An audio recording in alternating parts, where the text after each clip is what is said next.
The small SUV segment is busier now than it ever has been, and choosing your new compact high-rider is a difficult choice. We get it.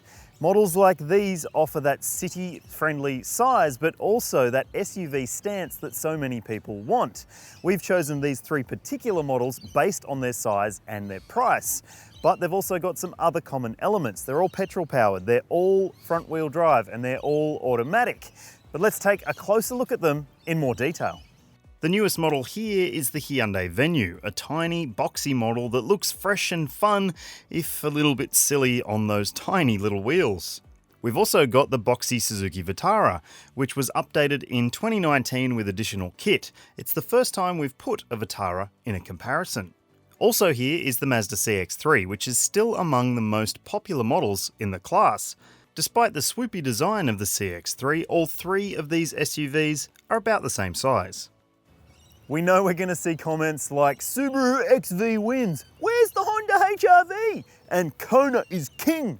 But the fact is we've chosen these three particular models because they're so close on size and on price. You can read all about them in full detail at the CarsGuide site in our written review. And also, if you're watching on YouTube, don't forget to hit subscribe, hit like, and hit that notification icon so you can stay up to date with all our latest videos.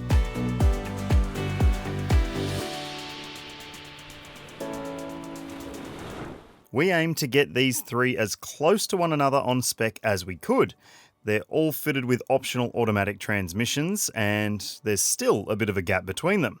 We couldn't get the base spec CX-3 for this test, and that would have been a better fit price-wise.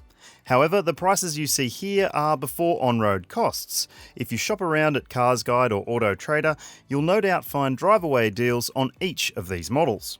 Read the full written review at the CarsGuide site for a comprehensive breakdown on equipment levels across all three of these cars.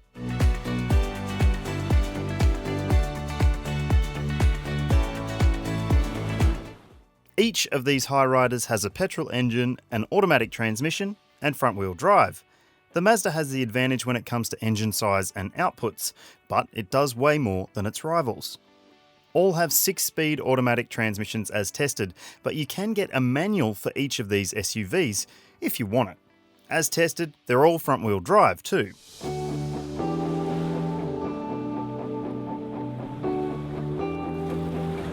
For this test, we took all three of these models out for an urban driving loop, including speed humps and roundabouts, as well as highway kilometres and winding roads. It wasn't just me testing each of these cars on my own though. We also had someone in the back seat and someone in the front passenger seat to see how they coped across a mix of different situations and scenarios. And here's what we found. The CX-3's bigger and more powerful engine offers up a bit more sting when it comes to acceleration, and its transmission is smart too, making the most of the pulling power on offer. And there's a sport mode if you think you need it. But the Mazda stumbled when it came to other elements of the drive experience. It felt less composed over bumpy sections of road, wasn't as comfortable over speed humps, and it was the only one of these three that struggled for ground clearance over uneven surfaces. The Mazda steering can be somewhat inconsistent, but generally it's easy to drive, and easy enough to park. But our big annoyance with the CX-3 when pulling out of parking spots or just generally driving around town was its driver's side mirror, which makes visibility from the driver's seat even worse. It's not great to begin with.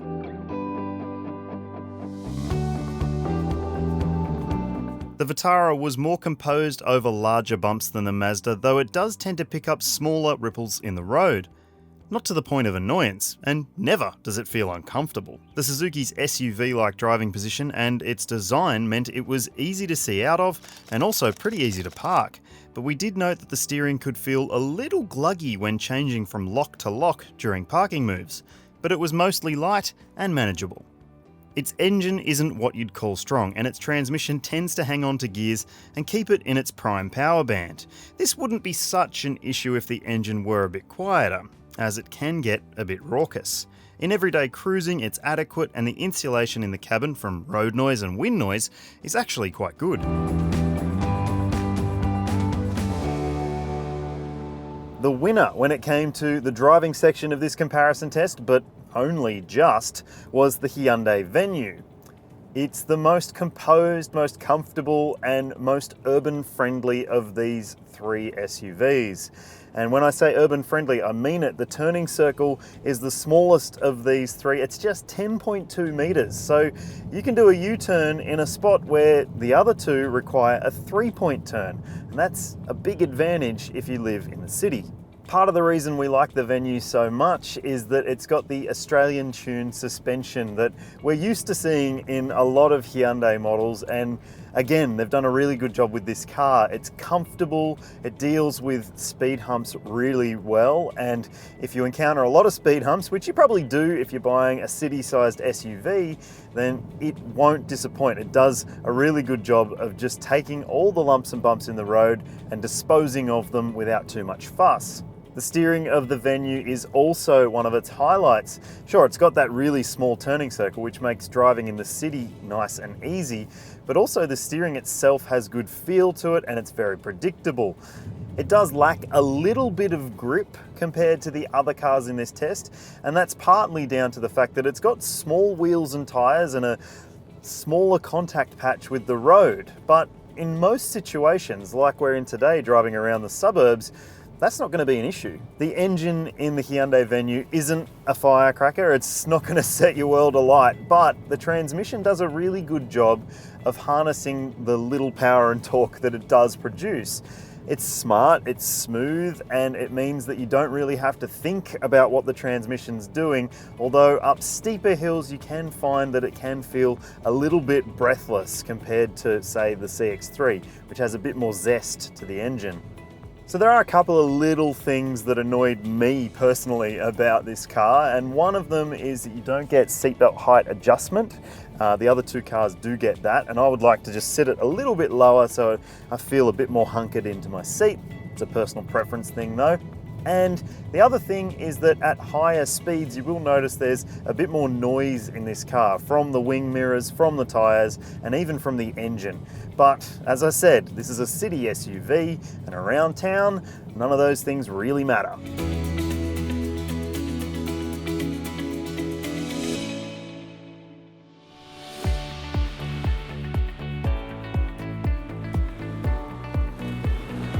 Over our testing, we kept a tally of the fuel use that each of these vehicles recorded. Now here you'll see the official combined cycle fuel consumption. That's what each of the brands claims their car will use. And it seems like it's a disadvantage to the Hyundai, even though it's the newest car here. But in reality, here's what we saw at the fuel pump. Now, that seems a bit strange that the Hyundai was so much better than the others, but we did include quite a bit of highway driving. Now, factor that into your considerations, because if you spend most of your time in the city, you might end up using quite a bit more fuel than you see here.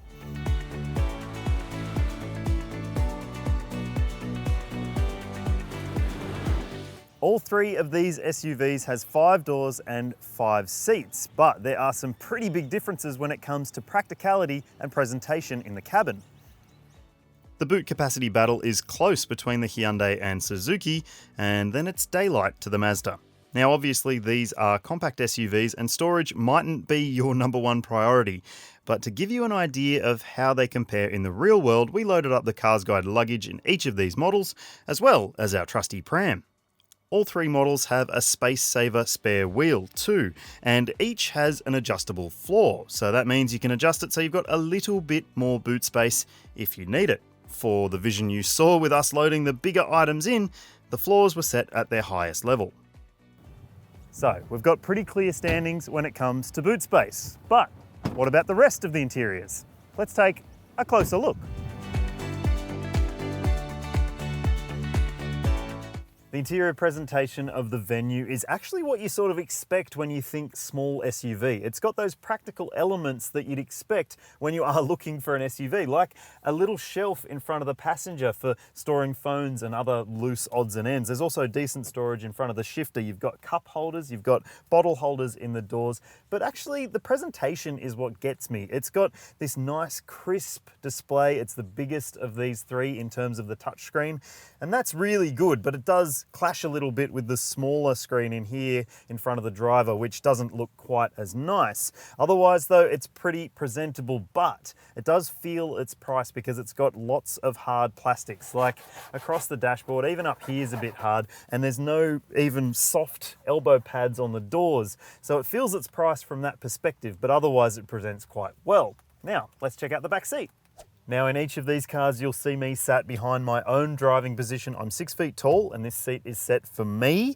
And back here, I will say that it does feel pretty tight. And the main thing is that this is a hard seat back. So your knees press into it when you're a taller occupant. If you're not a taller occupant, if you're a child, for example, that actually is a bit of an advantage because it means your kids won't damage the fabric of the seat. But there are some other things you need to consider. There's lots of hard plastic back here, again, on the doors, and there's no soft elbow pads, there's no fold down center armrest, no cup holders. There are bottle holders in the doors, but like all the other cars in this test, there's also no rear air vents. But the air circulation in this car is pretty good. And one other thing that's really good is the headroom. I mean, look how much I've got, and I'm 6 feet tall. It's amazing. The interior design of the Vitara is more basic, but it is a more affordable car, and they've tried to jazz it up with a few interesting touches, like an analog clock on top of the dashboard. And there are some nicer plastics in here than in the other cars. There's a softer plastic dashboard, for example, and also you do get soft elbow pads, which does make it feel a bit more comfortable. But the thing about the Vitara that stands out most is that you feel like you're driving an SUV more than the other cars because you're sitting up a little bit higher. Now, when it comes to the other parts of the interior, there are some nice storage elements. There's a good little shelf section down in front of the shifter here for your phone and your wallet. And there's also a touchscreen media system that is pretty easy to use. It's got CarPlay, but we had some issues with the Bluetooth system on this particular car. And also that screen doesn't really match up to the screen in front of the driver either, but that's nitpicking. Generally, it's quite nice in here and pretty comfortable too. Backseat space in the Vitara is impressive. With this seat, again, set in my position, I've got much more knee room back here than I did in the Venue, and also I've got good toe room as well. Plus headroom is decent. It's not the best in this test, but there's enough room above my head to sit here comfortably for hours on end, and that was the impression that we got with this car. Out of the three, it was the most comfortable in the back seat that you could sit in on a road trip. That might be important to you, or it might not. You might not use the back seat that much. But some of the other elements you need to consider are that, again, no rear air vents. There's one mat pocket on the back of the passenger seat. There's also bottle holders. There is no fold down armrest and no cup holders, but generally it's a pretty comfy space in the back row. As soon as you sit in the Mazda CX-3, there's a good chance that you'll be taken by its design because it feels more car-like in here than the other cars in this test, or I should say the other SUVs in this test. And there are elements to the design that we like. The swoopiness of it is quite impressive, but there's elements we don't like the fact that you've got 3 round vents but 1 rectangular vent. Just sort of doesn't make sense why that's not round like the other ones. It's probably a minor complaint, and also a minor complaint could be the fact that you don't get illuminated vanity mirrors, although that might matter to you more than it matters to me. Other elements to the cabin, like the touchscreen media system, it's a bit outdated, but it does have the rotary dial controller down here. And when it comes to storage, there are bottle holders in the doors. There's also a little caddy in front of the shifter with 2 USB points. The other cars have only got 1, and there's a bigger center storage box here, but the cup holders feel a bit flimsy. This is not comfortable. This is the Mazda CX-3's back seat, and for someone my height, behind someone my height driving, it is not a comfortable place to be. That doesn't rule it out for everyone. Obviously, there are people who don't use the back seat of their SUV at all. They might use it for their dogs or not ever. But for me, in this position, I am not comfortable one bit. My knees are hard up against this seat, although it does have fabric rather than plastic, so that's one forgiving feature. But headroom's not as good, shoulder room isn't as good, it's just not very pleasant for adults. But there are some nice elements back here. If you do need to use the back seat, you've got a pair of cup holders in this fold down armrest. Neither of the other cars have an armrest, which is good. It's also got 1 mat pocket, and it's got bottle holders in the doors. So you can make up your own mind as to whether the CX-3's backseat will suit your needs, but for me, it's a no.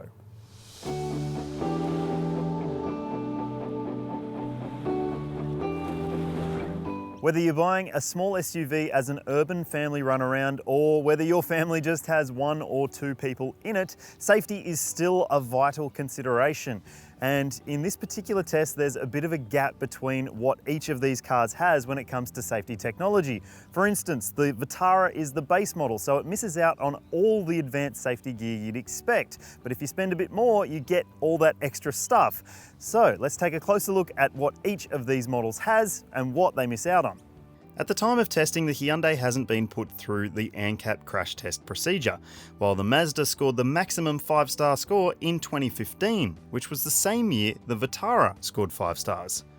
The Vitara doesn't have auto emergency braking at all in this spec, but the others do, and the Mazda even has rear AEB. But the CX-3 and Vitara miss out on lane departure warning and lane keeping assist, which the Venue has. Plus, it also gets auto high beam lights, which the others don't. The CX-3 gets blind spot monitoring and rear cross traffic alert. That tech is available on higher grade versions of the Vitara and Venue. All have a reversing camera, and the Hyundai and Mazda have rear parking sensors, not the Vitara though. But the Suzuki does have one extra airbag. It's the only advantage the Vitara has in this part of the test. Remember, these details are specifically for the models on test. Be sure to read the full review for more detail.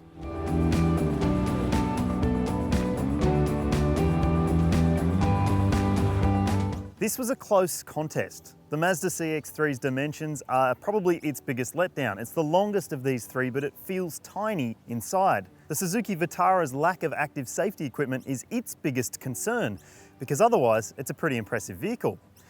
And the Hyundai Venue, well, it's an impressive car, but just very hard to look at. It's got some unconventional styling and tiny little wheels, which might rule it out for you.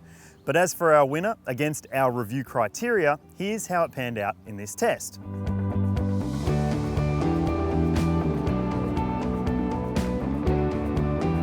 You might disagree with that, let us know in the comments section below, but before you do, make sure you read the full review at the CarsGuide site. And remember, if you're watching on YouTube, don't forget, hit like, hit subscribe, and also hit that bell notification icon so you can stay up to date with all our latest videos.